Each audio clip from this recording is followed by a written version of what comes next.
ರಾಜ್ಯ ಬಿಜೆಪಿಯ ಅಧ್ಯಕ್ಷರಾಗಿರ್ತಕ್ಕಂಥ ಮಾನ್ಯ ಶ್ರೀ ನಳಿನ್ ಕುಮಾರ್ ಕಟೀಲ್ ರವರಿಗೆ ಕೂಡ ಈ ಸುದ್ದಿಗೋಷ್ಠಿಗೆ ಸ್ವಾಗತವನ್ನು ಬಯಸ್ತೇನೆ. ನಮ್ಮ ಕೇಂದ್ರ ಸಚಿವರು ನಾಯಕರು ಆಗಿರ್ತಕ್ಕಂಥ ಶ್ರೀ ಪ್ರಹ್ಲಾದ್ ಜೋಶಿ ರವರಿಗೆ ಕೂಡ ಸ್ವಾಗತವನ್ನು ಬಯಸ್ತೇನೆ. ಮಾಜಿ ಕೇಂದ್ರ ಸಚಿವರು ಮಾಜಿ ಮುಖ್ಯಮಂತ್ರಿಗಳು ಆಗಿರ್ತಕ್ಕಂಥ ಶ್ರೀ ಡಿ.ವಿ. ಸದಾನಂದ ಗೌಡರವರಿಗೆ ಕೂಡ ಸ್ವಾಗತವನ್ನು ಬಯಸ್ತೇನೆ. ಮಾಜಿ ಸಚಿವರು ಹಿರಿಯ ನಾಯಕರು ಆಗಿರ್ತಕ್ಕಂಥ ಈಶ್ವರಪ್ಪನವರು, ಹಿರಿಯ ಸಚಿವರು ಆತ್ಮೀಯರು ಆಗಿರ್ತಕ್ಕಂಥ ಶ್ರೀ ಆರ್ ಅಶೋಕ್ ರವರು, ಮಾನ್ಯ ಕೇಂದ್ರ ಸಚಿವರಾಗಿರ್ತಕ್ಕಂಥ ಶ್ರೀ ಎ ನಾರಾಯಣ ಸ್ವಾಮಿ ಅವರು, ಮಾನ್ಯ ಕೇಂದ್ರ ಸಚಿವರಾಗಿರ್ತಕ್ಕಂಥ ಕುಮಾರಿ ಶೋಭಾ ಕರಂದ್ಲಾಜೆ ರವರು, ಮಾನ್ಯ ಸಚಿವರಾಗಿರ್ತಕ್ಕಂಥ ಶ್ರೀ ಬಿ ಶ್ರೀರಾಮುಲು ಅವರು, ಮಾಜಿ ಸಚಿವರು ಹಿರಿಯ ನಾಯಕರಾಗಿರ್ತಕ್ಕಂಥ ಶ್ರೀ ಅರವಿಂದ್ ಲಿಂಬಾವಳಿ ಅವರು, ವಿಧಾನ ಪರಿಷತ್ನ ಸದಸ್ಯರಾಗಿರ್ತಕ್ಕಂಥ ಶ್ರೀ ಚೆಲುವಾದಿ ನಾರಾಯಣ ಸ್ವಾಮಿ ಅವರು, ವಿಧಾನ ಪರಿಷತ್ನ ಸದಸ್ಯರಾಗಿರ್ತಕ್ಕಂಥ ಕೆ.ಎಸ್. ನವೀನ್ ಹಾಗೂ ಸಹ ಸಂಚಾಲಕರು ಈ ಪ್ರಣಾಳಿಕೆಯಲ್ಲಿ, ಅವ್ರಿಗೂ ಕೂಡ ನಾನು ಸ್ವಾಗತವನ್ನು ಬಯಸ್ತಾ, ಮತ್ತೊಬ್ಬರು ಕೇಂದ್ರ ಸಚಿವರು ಪ್ರಣಾಳಿಕೆಯಲ್ಲಿ ಬಹಳಷ್ಟು ನಮಗೆ ಸಹಕಾರವನ್ನು ನೀಡಿರ್ತಕ್ಕಂಥ ಶ್ರೀ ಭಗವಂತ್ ಖೂಬಾಜಿರವರಿಗೆ ಕೂಡ ವಿಶೇಷವಾಗಿರ್ತಕ್ಕಂಥ ಸ್ವಾಗತವನ್ನು ಬಯಸ್ತಾ, ಕೇಂದ್ರದಿಂದ ಬಂದಿರತಕ್ಕಂಥ ಅನೇಕ ಹಿರಿಯ ಮುಖಂಡರುಗಳು, ರಾಜ್ಯಸಭಾ ಸದಸ್ಯರುಗಳು, ಸಂಸದರು, ವಿವಿಧ ವಿಭಾಗಗಳ ಮುಖ್ಯಸ್ಥರು ಆಗಿರ್ತಕ್ಕಂಥ ಎಲ್ರಿಗೂ ಕೂಡ ಸ್ವಾಗತವನ್ನು ಬಯಸ್ತಾ, ಇವತ್ತು ಈ ಪ್ರಣಾಳಿಕೆ ಬಿಡುಗಡೆಯ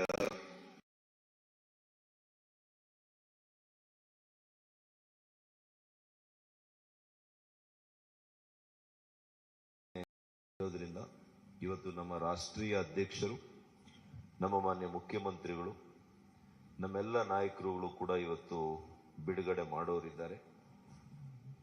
ಇವತ್ತು ತಾವೆಲ್ಲ ಕೂಡ ಈ ಸುದ್ದಿಗೋಷ್ಠಿಗೆ ಬಂದಿರೋದಕ್ಕೆ ಎಲ್ಲ ಮಾಧ್ಯಮ ಸ್ನೇಹಿತರಿಗೆ ನಾನು ವಿಶೇಷವಾಗಿರ್ತಕ್ಕಂಥ ಸ್ವಾಗತವನ್ನು, ಅಭಿನಂದನೆಗಳನ್ನು ಸಲ್ಲಿಸ್ತೇನೆ.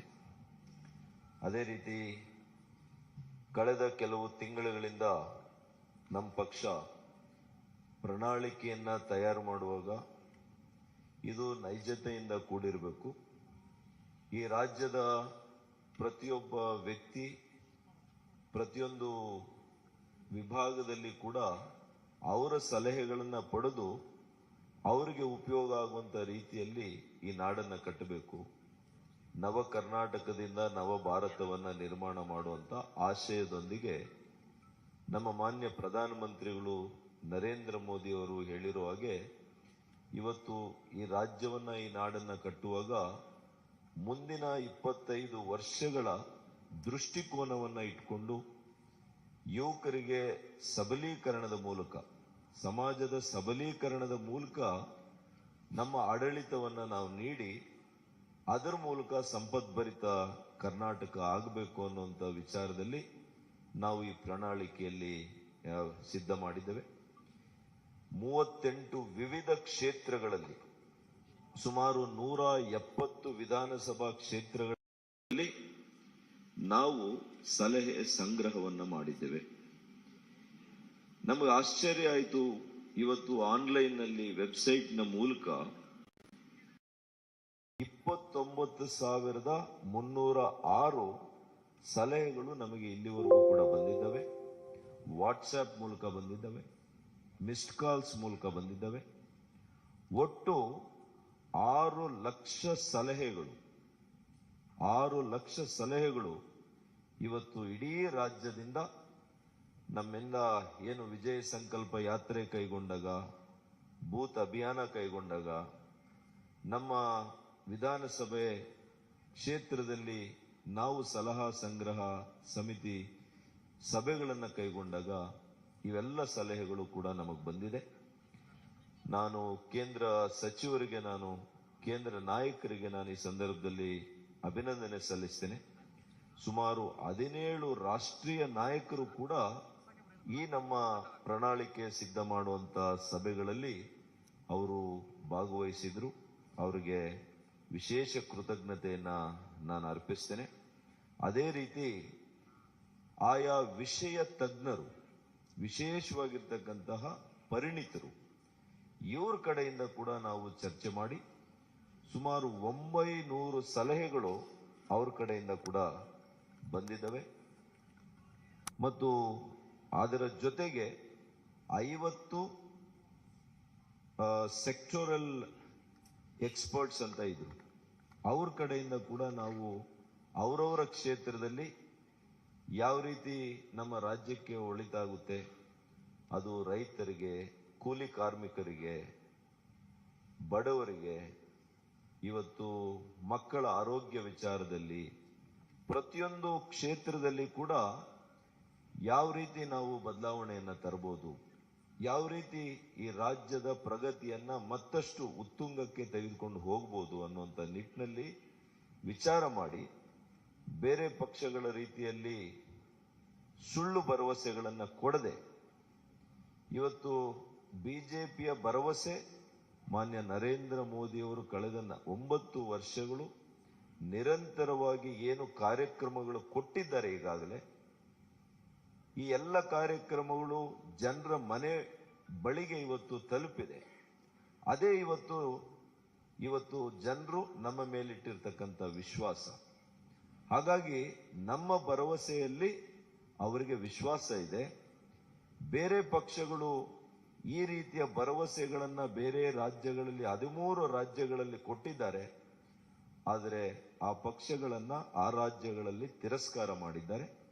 ಯಾಕೆ ಅಂದ್ರೆ ಅವರುಗಳ ಮೇಲಾಗ್ಲಿ, ಅವರ ಭರವಸೆಗಳ ಮೇಲಾಗ್ಲಿ ಯಾವುದೇ ಇವತ್ತು ವಿಶ್ವಾಸ ಜನರಿಗೆ ಈ ದೇಶದಲ್ಲಿಲ್ಲ. ಯಾವ ರಾಜ್ಯಗಳಲ್ಲಿ ಅವರು ಆಡಳಿತಕ್ಕೆ ಬಂದಿದ್ದಾರೆ, ಉದಾಹರಣೆಗೆ ರಾಜಸ್ಥಾನ, ಮಧ್ಯಪ್ರದೇಶ, ಸ್ವಲ್ಪ ದಿನ ಮಹಾರಾಷ್ಟ್ರದಲ್ಲಿ, ಅಲ್ಲಿ ಅವರು ಕೊಟ್ಟಂತ 5 ವರ್ಷಗಳ ಹಿಂದೆ ಕೊಟ್ಟಂತ ಭರವಸೆಗಳಲ್ಲಿ ಒಂದು ಭರವಸೆ ಕೂಡ ಅದು ಈಡೇರಿಸಲಿಕ್ಕೆ ಅವ್ರ ಕೈಲಿ ಆಗಿಲ್ಲ. ಹಾಗಾಗಿ ಅವರು ಜನರ ದಿಕ್ಕನ್ನ ತಪ್ಪಿಸುವಂತ ಕೆಲಸ ಅವರು ಮಾಡಿರೋದ್ರಿಂದ ಇವತ್ತು ಜನರು ಅವರನ್ನ ಯಾರು ಕೂಡ ವಿಶ್ವಾಸಕ್ಕೆ ತೆಗೆದುಕೊಳ್ಳುವಂತ ಪ್ರಶ್ನೆ ಇಲ್ಲ. ಇವತ್ತು ನಾವು ಆರೋಗ್ಯಯುಕ್ತ ನಾಡನ್ನ ಮಾಡಬೇಕು, ಸಂಪತ್ ಭರಿತ ನಾಡನ್ನ ಮಾಡಬೇಕು, ಯುವಕರಿಗೆ ಅವ್ರ ಕಾಲ ಮೇಲೆ ನಿಂತು ಆರ್ಥಿಕ ಚೈತನ್ಯ ಸಬಲೀಕರಣ ಮಾಡಬೇಕು, ಮಹಿಳೆಯರನ್ನ ಮುಖ್ಯ ವಾಹಿನಿಗೆ ತರಬೇಕು, ಮತ್ತು ದಯನೀಯ ಸ್ಥಿತಿಯಲ್ಲಿರ್ತಕ್ಕಂತಹ ವಯೋವೃದ್ಧರು, ಇವತ್ತು ಅಂಗವಿಕಲರು ಮತ್ತು ಇವತ್ತು ವಿಧವೆಯರು, ಇವರಿಗೆ ವಿಶೇಷವಾಗಿರ್ತಕ್ಕಂಥ ಉತ್ತೇಜನವನ್ನ ಇವತ್ತು ನಮ್ಮ ರಾಷ್ಟ್ರೀಯ ನಾಯಕರು, ನಮ್ಮ ಅಧ್ಯಕ್ಷರು, ಮಾನ್ಯ ಮುಖ್ಯಮಂತ್ರಿಗಳು ಏನೆಲ್ಲ ಇವತ್ತು ಘೋಷಣೆಯನ್ನ ಮಾಡ್ತಾರೆ, ಇದು ನೈಜತೆಯಿಂದ ಕೂಡಿರ್ತಕ್ಕಂಥದ್ದು. ನಮ್ಮ ಆರ್ಥಿಕ ಸ್ಥಿತಿಗತಿಗಳನ್ನ ಅರ್ತಿರ್ತಕ್ಕಂಥ ಮಾನ್ಯ ಮುಖ್ಯಮಂತ್ರಿಗಳು ಇದನ್ನ ವಿಶೇಷವಾಗಿ ಗಮನವನ್ನು ಇಟ್ಟು ಕಾರ್ಯಕ್ರಮವನ್ನು ರೂಪಿಸಿದ್ದಾರೆ. ಇವತ್ತು ಮಹಿಳೆಯರಿಗೆ ಏನಿವತ್ತು ಸಿಲಿಂಡರ್ ಬೆಲೆ ಇರ್ಬೋದು, ಅದಕ್ಕೆ ಯಾವ ರೀತಿ ಅದನ್ನ ಇವತ್ತು ಮಾಡಬೇಕು ಪ್ರಣಾಳಿಕೆ ಅನ್ನುವಂಥದ್ದನ್ನ, ಇದೆಲ್ಲವನ್ನು ಕೂಡ ನಾವು ಉದ್ದೇಶ ಮಾಡಿ ನಾವು ಮಾಡಿದ್ದೇವೆ. ಈಗ ಕ್ಷಣಗಣೆಯಲ್ಲಿ ತಕ್ಷಣ ನಮ್ಮ ರಾಷ್ಟ್ರೀಯ ಅಧ್ಯಕ್ಷರು ಪ್ರಣಾಳಿಕೆಯ ಮುಖ್ಯ ಅಂಶಗಳನ್ನು ಇವತ್ತು ಘೋಷಣೆ ಮಾಡ್ತಾರೆ, ಮಾನ್ಯ ಮುಖ್ಯಮಂತ್ರಿಗಳು ಘೋಷಣೆ ಮಾಡ್ತಾರೆ.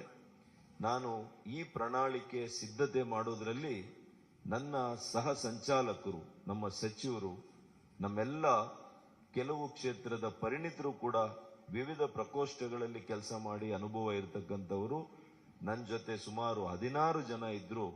ಅವ್ರಿಗೆಲ್ರಿಗೂ ಕೂಡ ನಾನು ವಿಶೇಷವಾಗಿರ್ತಕ್ಕಂಥ ಕೃತಜ್ಞತೆಯನ್ನ, ಅಭಿನಂದನೆಯನ್ನ ಸಲ್ಲಿಸ್ತೇನೆ. ಮತ್ತು ನಮ್ಮ ಎಲ್ಲ ಹಿರಿಯ ನಾಯಕರು ನಮಗೆ ಮಾರ್ಗದರ್ಶನ, ಸಲಹೆ, ಸೂಚನೆಯನ್ನ ಕೊಟ್ಟು ಇವತ್ತು ಈ ರಾಜ್ಯದ ಪ್ರಣಾಳಿಕೆ, ಭಾರತೀಯ ಜನತಾ ಪಕ್ಷದ ಪ್ರಣಾಳಿಕೆ ಮುಂದೆ ಈ ರಾಜ್ಯವನ್ನ ಕಟ್ಟುವಂತಹ ಒಂದು ಅದ್ಭುತವಾಗಿರ್ತಕ್ಕಂಥ ಪ್ರಣಾಳಿಕೆ ಆಗುತ್ತೆ. ನಾವು ಭಗವದ್ಗೀತೆಯನ್ನ ಎಷ್ಟು ಭಕ್ತಿಯಿಂದ ಇವತ್ತು ನಾವು ನೋಡ್ತೇವೆ, ಅಷ್ಟೇ ಭಕ್ತಿಯಿಂದ ಇವತ್ತು ನಮ್ಮ ಪ್ರಣಾಳಿಕೆಯನ್ನ ನಾವು ಇವತ್ತು ಕಂಡುಕೊಳ್ತೀವಿ ಅಂತ ಹೇಳಿ ಇವತ್ತು ನನ್ನ ಮಾತನ್ನು ಮುಗಿಸ್ತೀನಿ. ನಮಸ್ಕಾರ.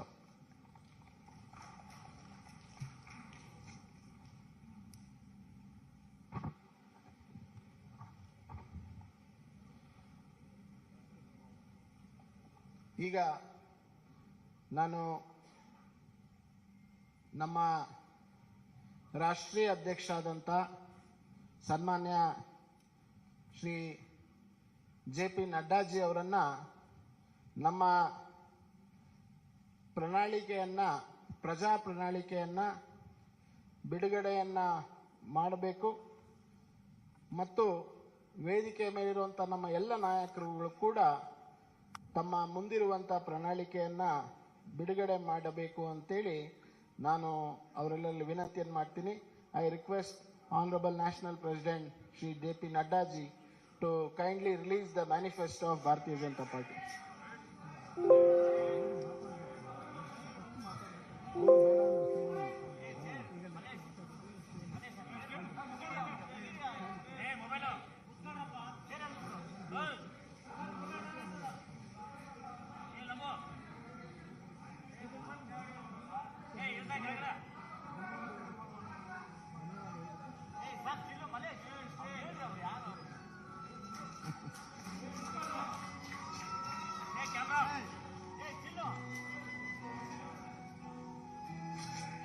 ಸರಿ ಸರ್.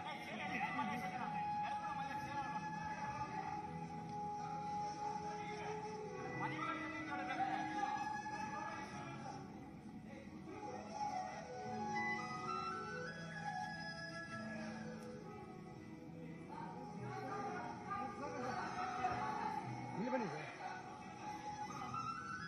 ಅಣ್ಣ ಒಂದು ಸರಿ ಒಂದು ಸರಿ ಸರ್ ಸರ್ ಮುಂದೆ ಬನ್ನಿ ಜಾಗ ಮಾಡಿಸ್ತೀವಿ ಸರ್ ಸ್ವಲ್ಪ ಹಾಂ ಬನ್ನಿ ನವೀನ್ ಬನ್ನಿ ಸರಿ.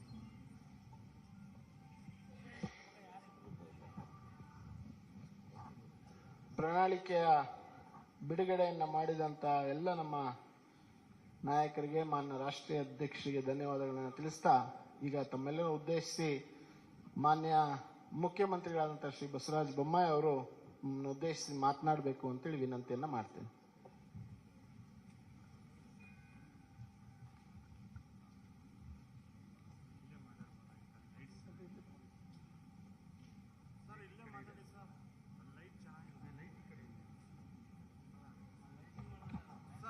ಸರ್ ಲೈಟ್ ಈ ಕಡೆ ಇದೆ ಸರ್, ಈ ಕಡೆ ಬನ್ನಿ ಸರ್, ಲೈಟ್ ಇದೆ ಸರ್, ಲೈಟ್ ಚೆನ್ನಾಗಿಲ್ಲ.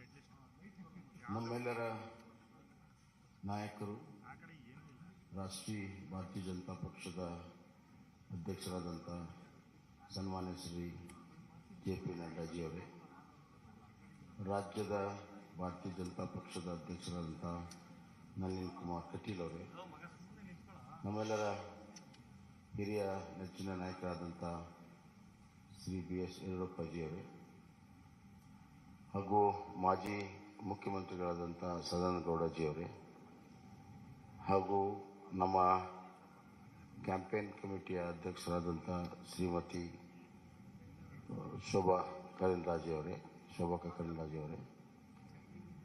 ಅಶೋಕ್ ಅವರೇ, ಮತ್ತು ಈ ಪ್ರಣಾಳಿಕೆಯ ಸಮಿತಿಯ ಸಂಚಾಲಕರಾಗಿ ಕೆಲಸ ಮಾಡಿದಂಥ ಡಾಕ್ಟರ್ ಸುಧಾಕರ್ ಅವರೇ, ವೇದಿಕೆ ಮೇಲೆ ಇರುವಂಥ ಎಲ್ಲ ಹಿರಿಯ ನಾಯಕರೇ, ಇಲ್ಲಿ ಅಪಾರ ಸಂಖ್ಯೆಯಲ್ಲಿ ನೆರೆದಿರುವಂಥ ನನ್ನ ಮಾಧ್ಯಮದ ಸ್ನೇಹಿತರು, ಭಾರತೀಯ ಜನತಾ ಪಕ್ಷ the party with the difference. ಈ ಹಿನ್ನೆಲೆಯಲ್ಲಿ ಇಡೀ ರಾಷ್ಟ್ರದ ಆಡಳಿತ ಚುಕ್ಕಾಣಿ ಹಿಡಿದಿರುವಂಥ ಒಂದು ಪಕ್ಷ, ರಾಜ್ಯದಲ್ಲಿ ಆಡಳಿತ ಮಾಡುತ್ತಿರುವಂಥ ಒಂದು ಪಕ್ಷ,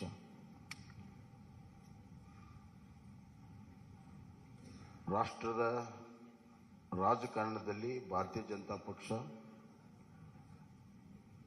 ಬಹಳ ದಿಕ್ಕಸೂಚಿಯ ಪಾತ್ರವನ್ನು ಆಡ್ತಾ ಇದೆ. ಇಂಥ ಒಂದು ಸಂದರ್ಭದಲ್ಲಿ ನಮಗೆ ದೇಶವನ್ನು ಗಮನದಲ್ಲಿಟ್ಕೊಂಡು ರಾಜ್ಯವನ್ನು ಗಮನದಲ್ಲಿಟ್ಕೊಂಡು ಇವತ್ತು ನಾವು ಪ್ರಣಾಳಿಕೆಯನ್ನು ಮಾಡಬೇಕಾಗುತ್ತೆ ಮತ್ತು ಆಡಳಿತವನ್ನು ಕೂಡ ನಾವು ಮಾಡಬೇಕಾಗುತ್ತೆ. We believe in strong state that will lead to a strong center. ಅತ್ಯಂತ ಪ್ರಬಲವಾಗಿರುವಂಥ ರಾಜ್ಯಗಳ ಒಕ್ಕೂಟವೇ ಪ್ರಬಲ ರಾಷ್ಟ್ರ ಆಗಕ್ಕೆ ಸಾಧ್ಯ ಅನ್ನುವಂಥದ್ದು. ಹೀಗಾಗಿ ಕರ್ನಾಟಕದ ಅಭಿವೃದ್ಧಿ ಮತ್ತು ಕರ್ನಾಟಕದಲ್ಲಿರುವಂಥ ಆಡಳಿತದ ವ್ಯವಸ್ಥೆ, ಸಾಮಾಜಿಕ ವ್ಯವಸ್ಥೆ ರಾಜ್ಯದ ಮೇಲೆ ಅಷ್ಟೇ ಅಲ್ಲ, ರಾಷ್ಟ್ರದ ಮೇಲೆಯೂ ಕೂಡ ಪರಿಣಾಮ ಬೀರ್ತವೆ ಅಂತ ನಾನು ಭಾವಿಸಿ ಪ್ರಜಾ ಪ್ರಣಾಳಿಕೆಯನ್ನು ನಾವು ಮಾಡಿದ್ದೇವೆ. ಪ್ರಜಾ ಪ್ರಣಾಳಿಕೆ ಅಂದರೆ ಪೀಪಲ್ಸ್ ಮ್ಯಾನಿಫೆಸ್ಟೋ. ಇದು ಒಂದು ರೀತಿಯಲ್ಲಿ ನಮ್ಮ ಡಾಕ್ಟರ್ ಸುಧಾಕರ್ ಅವರ ನೇತೃತ್ವದಲ್ಲಿ ಒಂದು ಒಳ್ಳೆಯ ತಂಡ ಕಳೆದ 3 ತಿಂಗಳಿಂದ ಬೇರೆ ಬೇರೆ ಹಂತದಲ್ಲಿ ಸಾಮಾನ್ಯ ಜನರಿಂದ ಹಿಡಿದು ಪರಿಣಿತರವರೆಗೂ ಎಲ್ಲರ ಅಭಿಪ್ರಾಯವನ್ನು ಪಡ್ಕೊಂಡು ಆನ್ಲೈನ್ ಲಕ್ಷಾಂತರ ಜನರಿಗೆ ಅಭಿಪ್ರಾಯ ಕೊಡೋದಕ್ಕೆ ಅವಕಾಶಗಳನ್ನು ಮಾಡಿಕೊಟ್ಟು ಜನರ ಭಾವನೆ, ಜನರ ಧ್ವನಿ ಇದರಲ್ಲಿ ಅಳವಡಿಸಿ ಇದು ನಿಜವಾಗ್ಲೂ ಕೂಡ ಪ್ರಜಾ ಪ್ರಣಾಳಿಕೆಯಾಗಿ ಹೊರಹೊಮ್ಮಿದೆ ಅಂತ ನಾನು ಭಾವಿಸಿದ್ದೇನೆ. ಒಂದು ಪ್ರಣಾಳಿಕೆ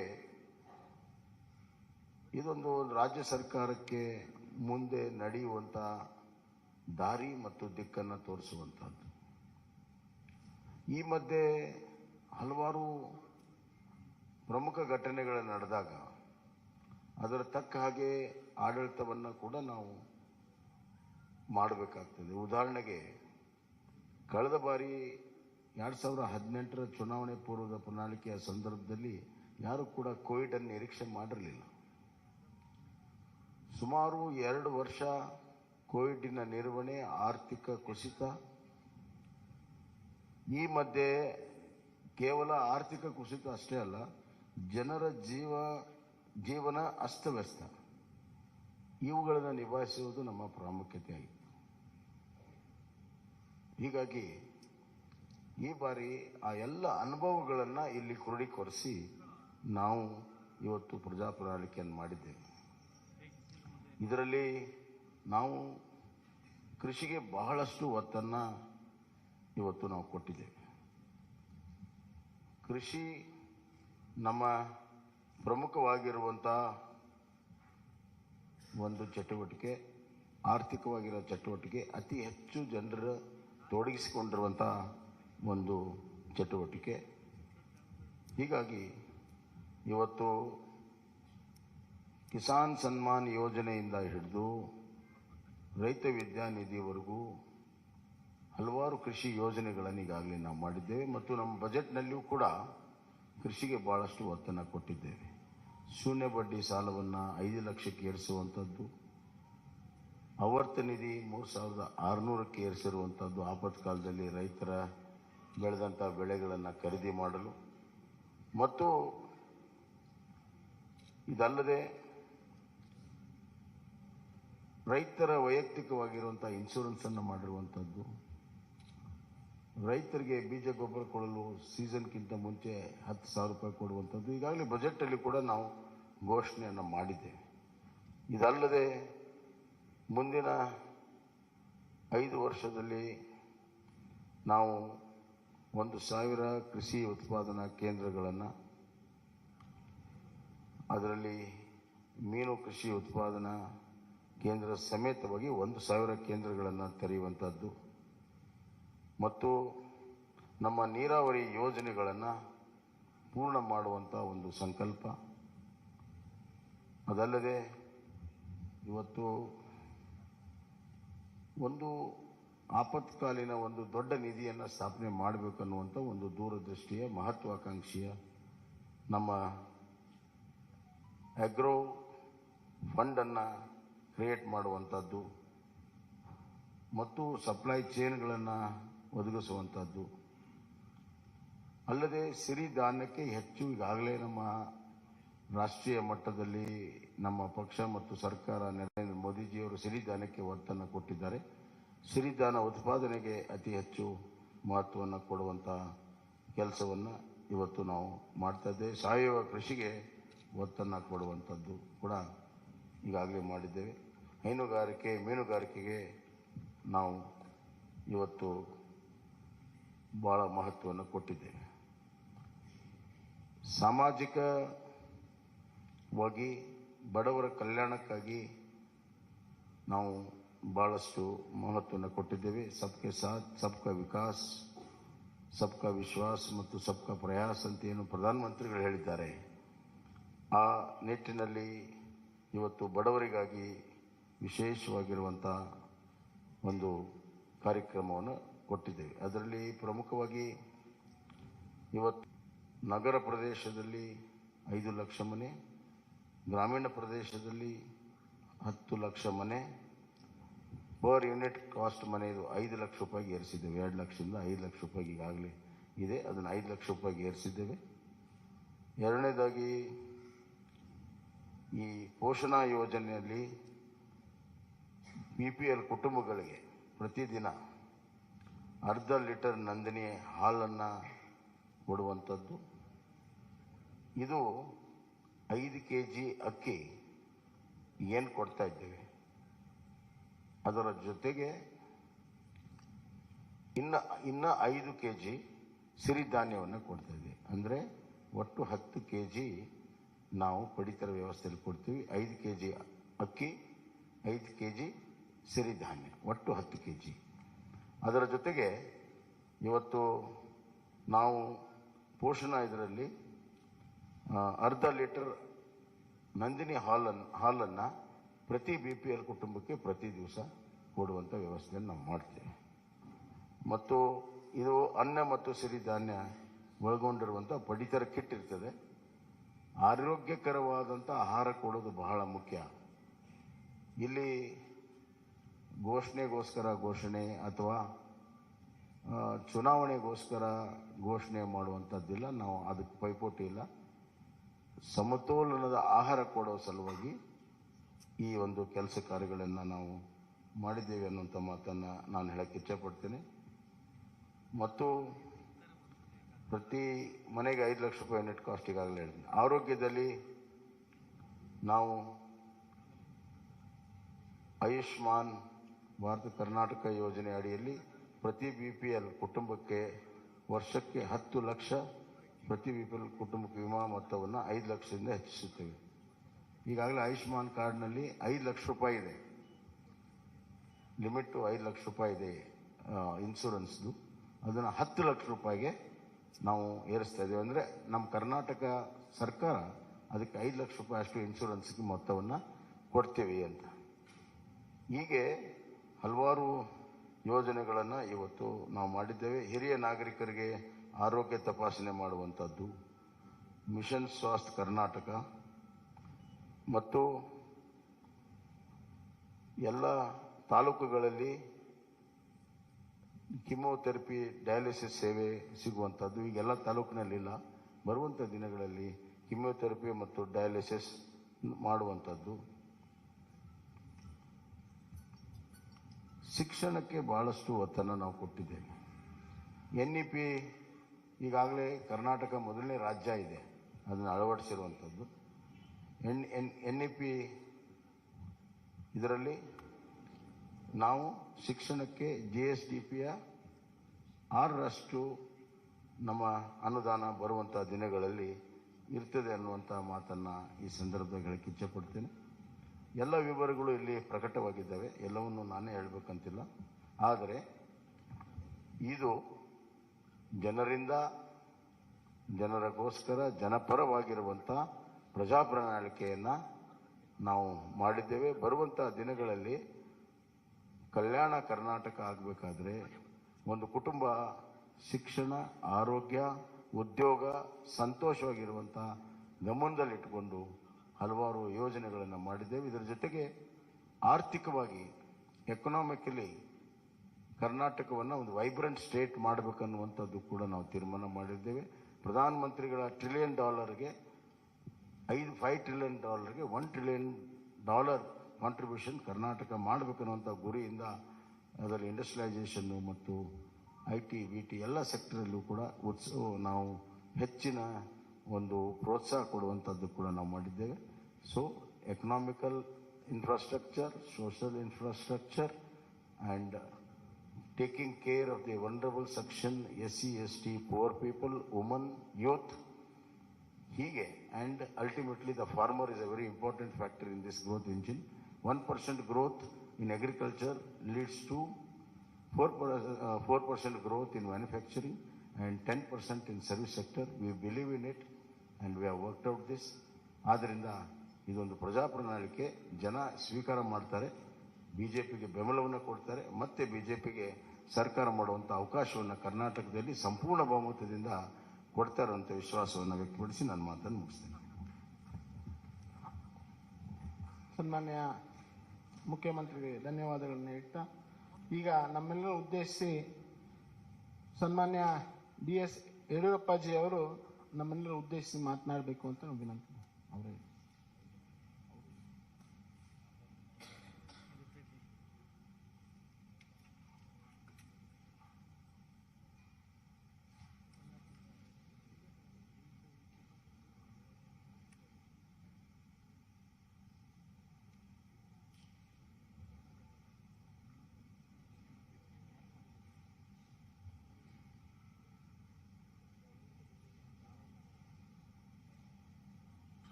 ಸನ್ಮಾನ್ಯ ರಾಷ್ಟ್ರೀಯ ಅಧ್ಯಕ್ಷರಾದಂಥ JP ನಡ್ಡಾಜಿಯವರೇ, ಮಾನ್ಯ ನಳಿನ್ ಕುಮಾರ್ ಕಟೀಲ್ ಅವರೇ, ಪ್ರಹ್ಲಾದ್ ಜೋಶಿ ಅವರೇ, R ಅಶೋಕ್ ಅವರೇ, ಮಾನ್ಯ ಸುಧಾಕರ್ ಅವರೇ, ಶೋಭಾ ಕರಂದ್ಲಾಜೆ ಅವರೇ, ಅರವಿಂದ್ ಲಿಂಬಾವಣಿ ಅವರೇ, ಭಗವಂತ್ ಕೋಬಾ ಅವರೇ, ಚೆಲುವಾದಿ ನಾರಾಯಣ ಸ್ವಾಮಿ ಅವರೇ,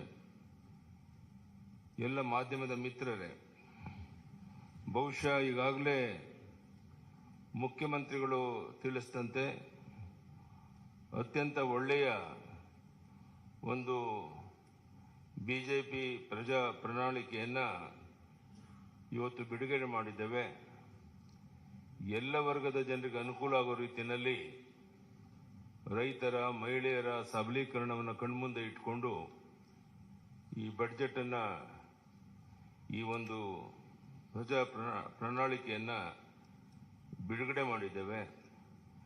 ರಾಜ್ಯದ ಉದ್ದಗಲಿಕ್ಕೆ ಇದರ ಮಾಹಿತಿಯನ್ನು ತಿಳಿಸೋದ್ರ ಮೂಲಕ ಮತ್ತೊಮ್ಮೆ ಕರ್ನಾಟಕದಲ್ಲಿ ಬಿಜೆಪಿ 125-130 ಸೀಟನ್ನು ಗೆದ್ದು ಸರ್ಕಾರವನ್ನು ರಚನೆ ಮಾಡುವಂಥದ್ದು ನಿಶ್ಚಿತ. ಆ ದಿಕ್ಕಿನಲ್ಲಿ ಈ ಬಿಜೆಪಿ ಪ್ರಜಾ ಪ್ರಣಾಳಿಕೆ ತುಂಬ ಅನುಕೂಲಕರವಾಗಿದೆ. ಇದೆಲ್ಲವನ್ನ ಜನರಿಗೆ ಮನವರಿಕೆ ಮಾಡುವಂಥ ದೊಡ್ಡ ಜವಾಬ್ದಾರಿ ನಮ್ಮ ಕಾರ್ಯಕರ್ತರ ಮೇಲಿದೆ. ಅದನ್ನು ಮಾಡಿ ಈ ಬಾರಿ ದೊಡ್ಡ ಒಂದು ಅಂತರದಲ್ಲಿ ನಾವು ಬಿಜೆಪಿಯನ್ನು ಗೆಲ್ಲಿಸಿ, ನಾನು ಹೇಳ್ತಾ ಇರ್ತೇನೆ ಯಾವಾಗಲೂ, ಸೂರ್ಯಚಂದ್ರ ಇರೋದೆಷ್ಟು ಸತ್ಯನೋ ಅಷ್ಟೇ ಸತ್ಯ. ಬಿಜೆಪಿ ಮತ್ತೊಮ್ಮೆ ಕರ್ನಾಟಕದಲ್ಲಿ 125-130 ಸೀಟನ್ನು ಗೆದ್ದು ಅಧಿಕಾರಕ್ಕೆ ಬರುವಂಥದ್ದು ನಿಶ್ಚಿತ. ಅದಕ್ಕೆ ಪೂರಕವಾದಂಥ ಬಿಜೆಪಿ ಪ್ರಜಾ ಪ್ರಣಾಳಿಕೆಯನ್ನ ಜನ ಸ್ವಾಗತ ಮಾಡ್ತಾರೆ. ಎಲ್ಲ ವರ್ಗದ ಜನರ ಕಣ್ಮುಂದೆ ಇಟ್ಕೊಂಡು ಈ ಪ್ರಣಾಳಿಕೆಯನ್ನ ಬಿಡುಗಡೆ ಮಾಡಿದ್ದೇವೆ. ಇದನ್ನ ಜನ ಸ್ವೀಕಾರ ಮಾಡ್ತಾರೆ ಅಂತ ಹೇಳೋ ವಿಶ್ವಾಸ ನನಗಿದೆ. ರಾಜ್ಯದ ಉದ್ದಗಲಿಗೆ ಈ ಪ್ರವಾಸ ಮಾಡುವಂಥ ಸಂದರ್ಭದಲ್ಲಿ ಇಲ್ಲಿರುವಂತಹ ನಮ್ಮ ಪ್ರಣಾಳಿಕೆಯ ಪ್ರಮುಖ ವಿಷಯಗಳನ್ನು ಜನರಿಗೆ ಮನವರಿಕೆ ಮಾಡುವಂಥ ಪ್ರಯತ್ನವನ್ನು ಮಾಡ್ತೇವೆ. ಧನ್ಯವಾದ. ನಮಸ್ಕಾರ.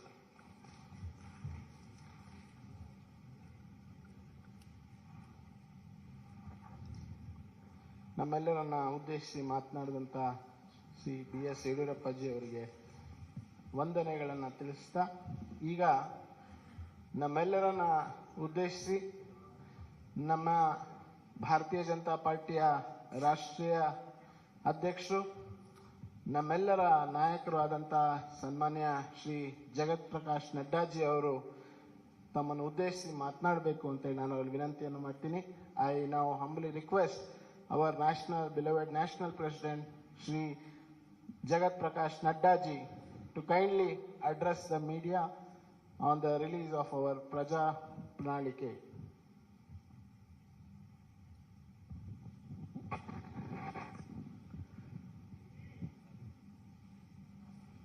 Our very senior leader and the member of the BJP National Parliamentary Board and ex-Chief Minister of Karnataka, respected B.S. Yediyurappa-ji, our very dynamic Chief Minister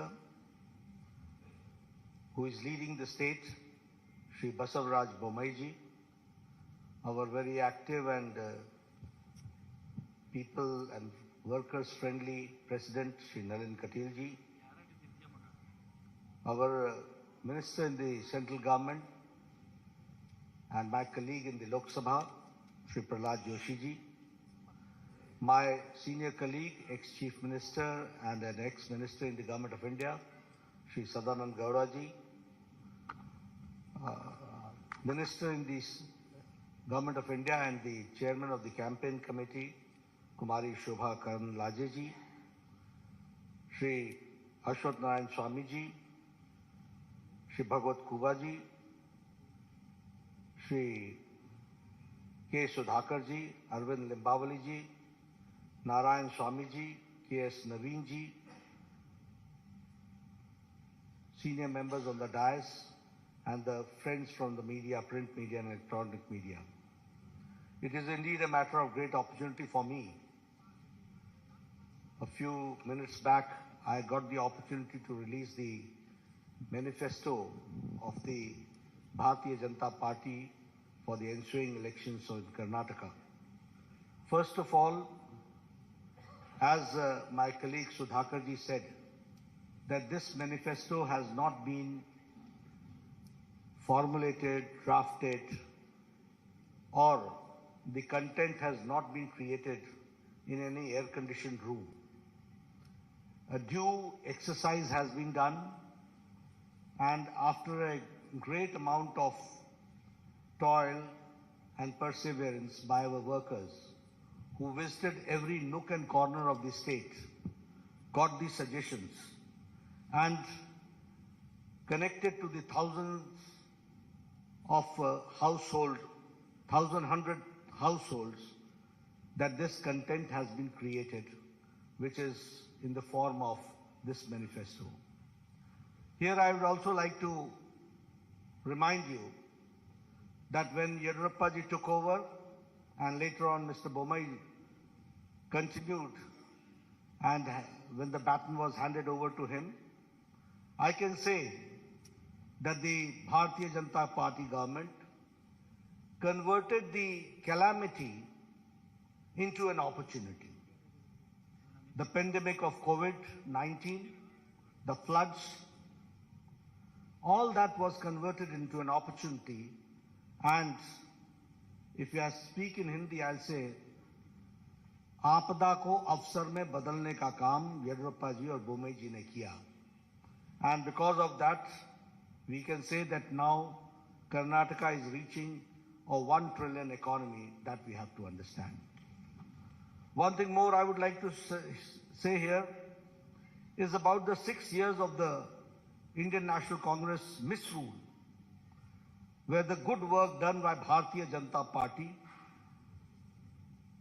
was a great setback because of the reverse gear government of Siddaramaiah, which ruled the state.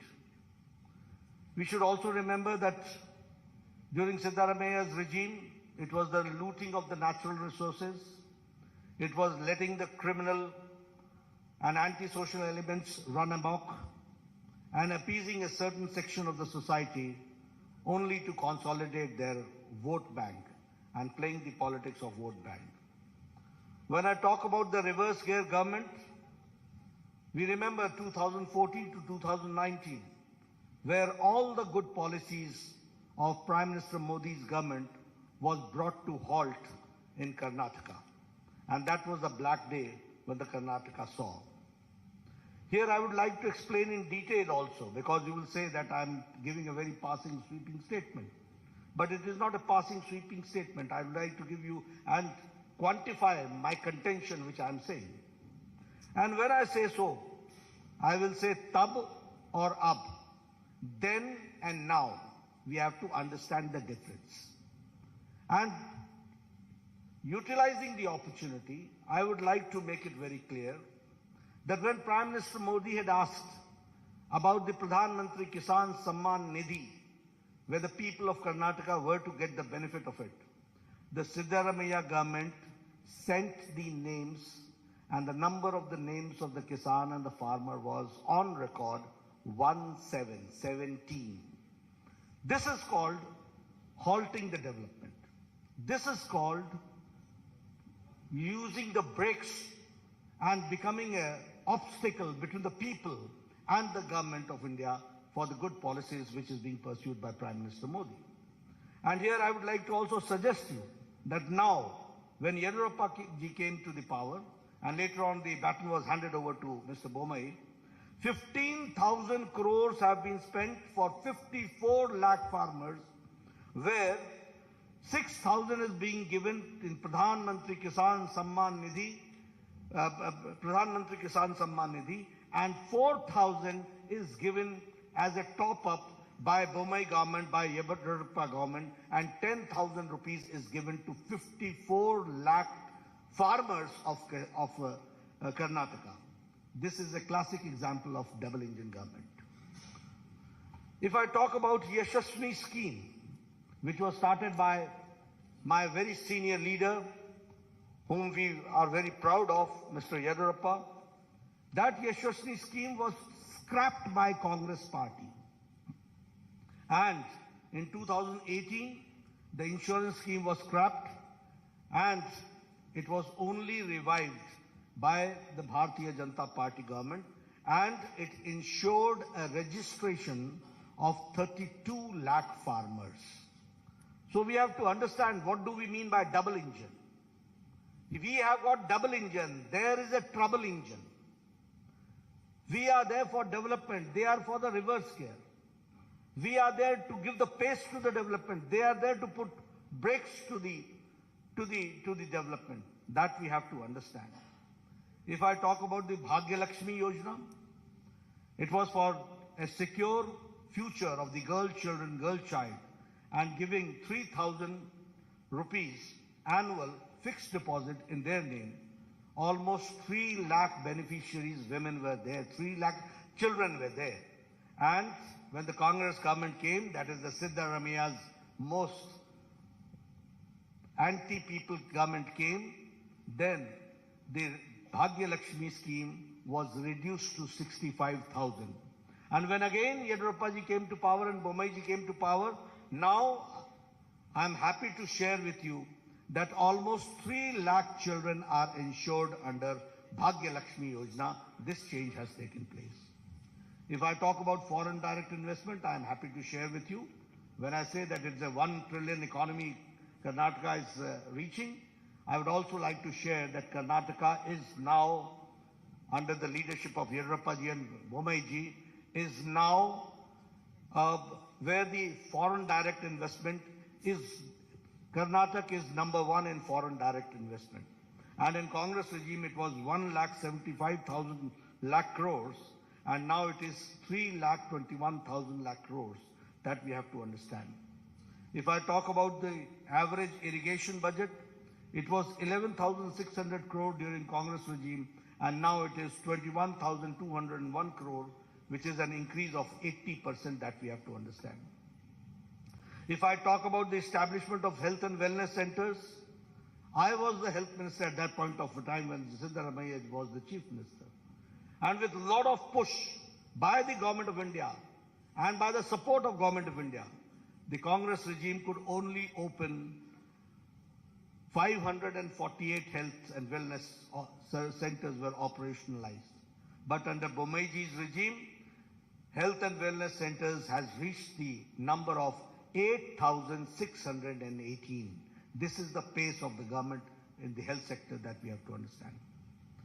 During Congress regime, there was a breakdown of law and order, and the PFI was given a free hand to terrorize people, and you will be astonished to know that Bengaluru became the second most unsafe city for women in India. And that was the time when Mr. Siddaramaiah withdrew 175 criminal cases against PFI, Popular Front of India. But when BJP came, PFI was banned, NIA was given a free hand, and 41,000 security cameras were installed across the city, enhancing women's safety. I'm giving you the statistics, the data, which says that how we are working and how we want to bring the change. When I talk about the double engine, we are delivering best without rest, and the achievements of the government of India and government of Karnataka I would like to share with you. Bommaiji started this Raita Vidya Yojana, and 725 crore worth scholarship of 11 lakh children were given to farmers' sons, landless, to the farmers, to the landless, to the laborers, to the weavers, to the fishermen, to the cab drivers, to the auto rickshaw drivers, under the scheme of Vidya Nidhi scheme, which is Vidya Nidhi Yojana. If I talk about the development, as Mr. Bommai had talked about, that the farmers are getting 10,000 per year, in which 15,000 crores is being directly transferred to the Kisan, 6,000 from the government of India, 4,000 from the government of Karnataka, which comes to 10,000 rupees per year, that we have to understand. The revolutionary changes have taken place. We have talked about the economic nyaya, justice, economic justice, and now we are talking about the social justice. It was a long pending demand, but it was under Chief Minister Bommaiji that the SC got the reservations, scheduled caste got the reservation enhanced from 15% to 17%, 2% enhanced. And the ST got from 3% to 7% and 4% was enhanced. The Vokalingas reservation was enhanced by 2%. The Lingayats reservation was enhanced by 2% under the 2D category, and the Vokalingas in the 2C categories. And here I would like to say, justice to all, appeasement to none. And so the unconstitutional reservation given to minorities was repealed. This we have to understand. And the double engine government delivered justice to the long pending issues. I'm talking about the long pending issues. which no government had the audacity to even touch these issues. They ignored it once for all. But when BJP government came, we tried to resolve, and the Upper Bhadra lift irrigation project, which was allocated the first installment of 5,300 crores and by the union budget. And the same way, Kalasa Banduri project, the state budget gave 1,000 crores. And if I talk about the Upper Krishna Phase 3, 5,000 crores were given and were allocated. The same way, expedited the Bengaluru suburban railway pending for 40 years, for 4 decades, and 15,000 crores for it was allocated. The same way, the long pending 3,526 unrecorded Lambani Tandas and Kurba Hatis were declared as new revenue villages, and they were given the Hak Patras, which we call as the Haku Patras, and 1,75,000 beneficiaries have benefited out of it. This I'm talking how the long pending, long standing demands have been meted out, that I'm sharing with you. The same way, the 5,000 crore rupees were given to KKRDB in the state budget in this year 2023-24 for formed Kittur Kannada Development Authority. And after Modi government introduced the national education policy in 2020, I would like to share with you that the Karnataka government and the education department, in implementing the national education policy, is number one. That we have to understand. The same way, 1 IIT, 4 medical colleges, 7 medical universities, and 2 triple ITs have also been established in the state of Karnataka. If I talk about the Arogyakara Karnataka, the best state in the country by establishing 8,618 health and wellness centers. 270 sanctioned Namma clinics have started functioning, including 108 in the Bengaluru itself. If I talk about, which Bomeji also talked about, is about the 1,38,000 Ayushman Bharat Arogya Karnataka have been issued. Here you see the Ayushman Bharat and the Arogya Karnataka, both together have taken care of the common man, that we have to understand, and 37 lakh poor people have availed this facility. If I talk about the super specialty, you will be astonished to note that the super specialty hospital in Kumta, multi-specialty hospital in Sirsi, 8 super specialty blocks costing 150 crore in Karnataka, Institute of Medical Sciences, Hubli, and critical care blocks in Kolar, in Bagalkot, in Yadgiri, in Gadak, in Chikmagaluru, Ramnagara, Vijayanagara, and Doda Balapura has been established, that we have to understand. If I talk about the Karnataka, which attracted 3.21 lakh, as I said, in the FDI, foreign direct investment. I would like to share with you how things work and how governments work. It was in 2008 that the Shimoga airport, the foundation stone was laid. And in 2013, when Sitaramaiah came, it was full brakes were applied. From 2013 to 2019, not even one brick was put in Shimoga airport. And in 2019 to 2023, only in a short span of 4 years, Shimoga airport was dedicated to the people of Karnataka. That we have to understand. If I talk about the airports, certainly I would like to share with you that the Kalaburgi airport is operational, and now 6 airports are being constructed. The same way, Tumkur, Chitradurga, Davangere railway line, Bagalkot, Kudachi and Gadag-Vadi railway line are expedited. Historic increase in railway budget has been 9 times. That we have to again understand the development part has taken place. The Vande Bharat train we started in South India from Mysuru, Bangalore to Chennai, is again a very classical example of the development of modern India and the connectivity which we are certainly going to witness, which we have certainly witnessed. We have also, I would like to share here, that we have talked about infrastructure, we have talked about health, we have talked about education, we have talked about social justice, we have talked about economic development, but here we have also taken care of historic steps to protect and revive the glorious culture of Karnataka and the Kannadigas. And for that, Anti-Cow Slaughter Act was passed in 2021.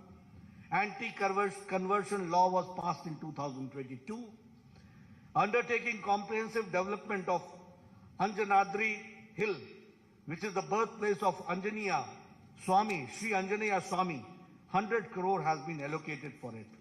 And the Anubhav Mantapa, 612 crores for the honor of the Sri Basveshwara, and again undertaking the construction of the majestic Rama Mandira at Ramnagara. All this shows how we have tried to revive the historic culture of Karnataka and the pride of the Kannadigas that we have taken care.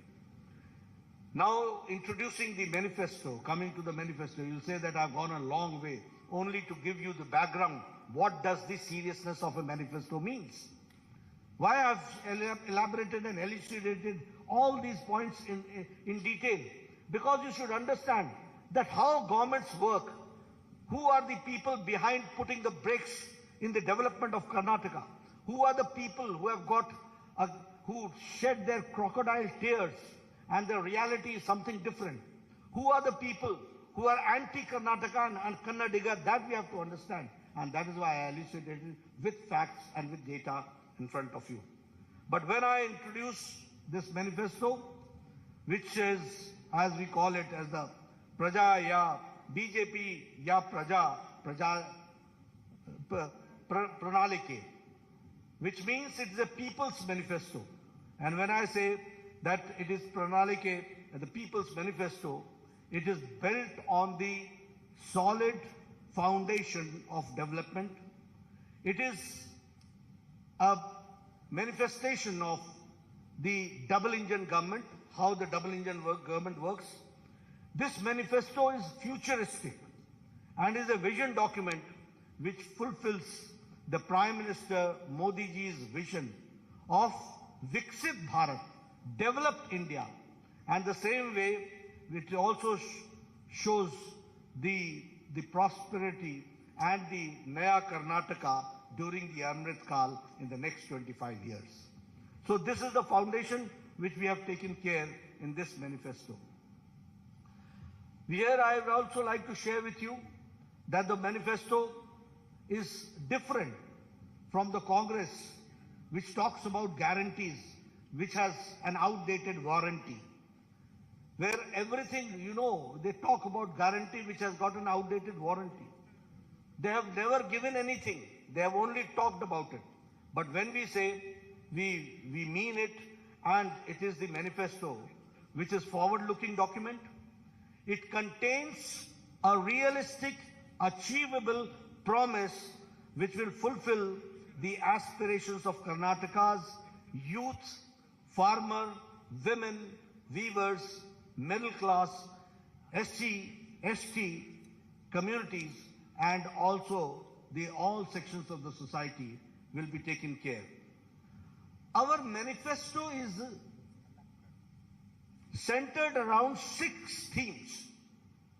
And these 6 themes are 6A. Number 1 is Anna, which means food security. Number 2 is Akshara, which means quality education.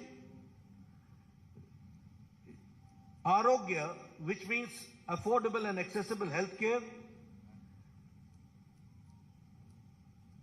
Adaya, which means assured income support.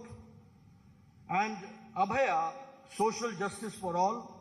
And Aviruddhi means development, prosperity for all. Under this 6 themes, our manifesto is centered around.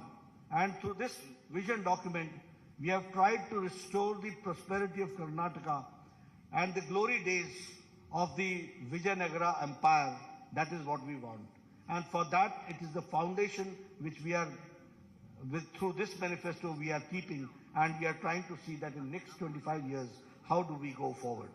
And when I say so, I would also like to say that it is a double-engine Sarkara, where both the engines, and I will not say only double engine, it is a powerful engine also that we have to understand. We have got double engine, we have got powerful engine, there you had a trouble engine, and there you had a reverse gear engine. That you have to understand. And only applying brakes was there. When I talk about the Anna, the food security, we will provide, as Bomai Saab said, that we will be providing 3 free cooking gas cylinders to all BPL families annually, 1 each during the months of Yugadi, during Ganesh Chaturthi and Deepavali. The same way, we will set up an Atal Ahar Kendra in every ward of every municipal corporation in the state to provide affordable, quality and healthy food across the state. We will launch the scheme called Poshana, the scheme through which every BPL household will be provided with a half a liter Nandini milk every day and 5 kg of Sri Anna, which is the Sri Dhanya, along with 5 kg of rice will be provided to all BPL families in the monthly ration kit. The same way, if I talk about Abhaya, the social justice for all, we will implement uniform civil code in Karnataka based on the recommendations given by high level committee, which is to constitute for this purpose. We will also launch the Sarva Rigu Suru Yojana, under which Revenue Department will identify and distribute 10 lakh housing sites across the state to all the siteless, homeless beneficiaries. We will also launch the Onake Obava Samajik Nyaya Nidhi, a scheme through which we will provide a matching grant, a deposit of 10,000 on 5-year fixed deposit made under the scheme for women of SC and ST households. Under this scheme of social justice, we will improve the ease of living of the apartment residents in Bengaluru and elsewhere by constituting a Karnataka Residents Welfare Consultative Committee to reform the Karnataka Apartment Ownership Act of 1972 and to modernize the grievance redressal mechanism.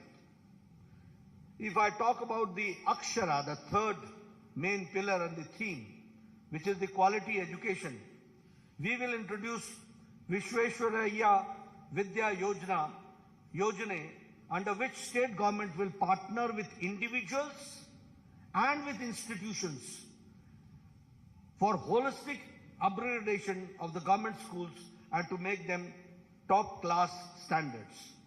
We will launch a Samanvaya scheme which will, in collaboration with SMEs and ITIs, and generate dynamic ecosystem of education and employment for all talented young professionals.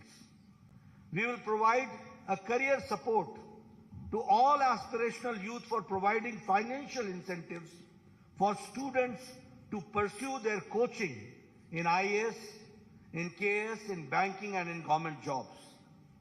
As far as the Arogya is concerned, which we call as the affordable and accessible healthcare, we will strengthen the public healthcare infrastructure through Mission Swasthya Karnataka by establishing one Namma clinic equipped with diagnostic facilities in every ward of municipal corporation. Additionally, we will provide a free and annual master health checkup for senior citizens. for Vriddhi, prosperity and development for all, we will establish SCR, State Capital Region in Bengaluru, encompassing the comprehensive city development strategy, cohesive transportation networks, and cutting-edge digital integration. Transform Karnataka into a premier hub. Electric vehicles will be given their full support, and by setting up charging stations supporting 1,000 startups, we will be supporting 1,000 startups for converting and also converting BMTC buses into fully electric buses and creating EV city outside the Bangalore. We will set up 30,000 crore for K Agriculture Fund to establish micro cold storage facilities, agro processing units in all Gram Panchayats, undertake modernization and digitization of APMCs, accelerate farm mechanization, establish 5 new agro-industry clusters and 3 new food processing parks supported by 1,000 strong FPOs. As far as the Adaya is concerned, assured income support, we will allocate 1,500 crore to develop Kalyan Circuit, Banwasi Circuit, Parshurama Circuit, Kaveri Circuit and Gangapura corridor to transform Karnataka into India's most favored tourist destination.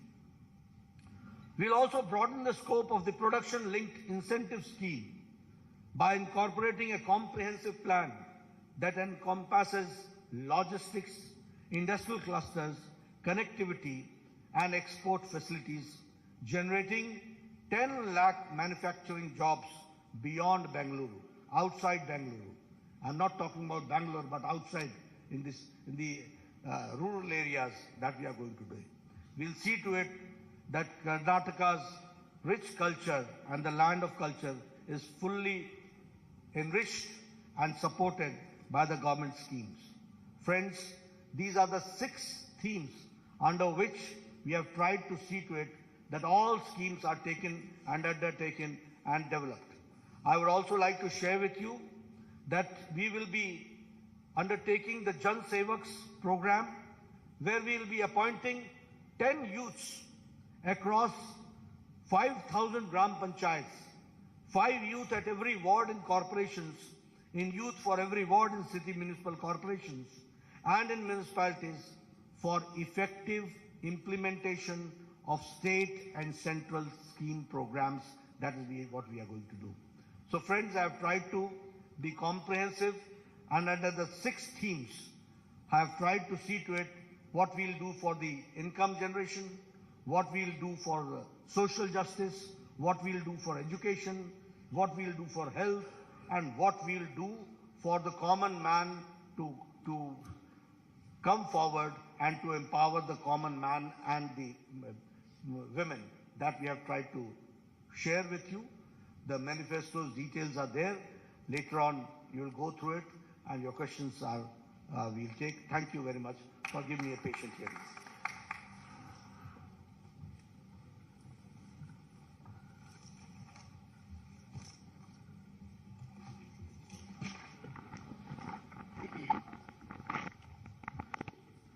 ಆರು ಪ್ರಮುಖ ಸೂತ್ರಗಳ ತಲಹದಿಯಲ್ಲಿ ನಮ್ಮ ಪ್ರಜಾ ಪ್ರಣಾಳಿಕೆಯ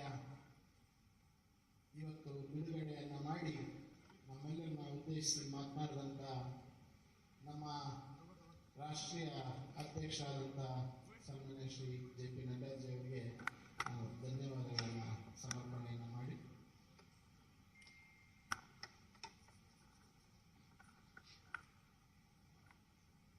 ಈಗ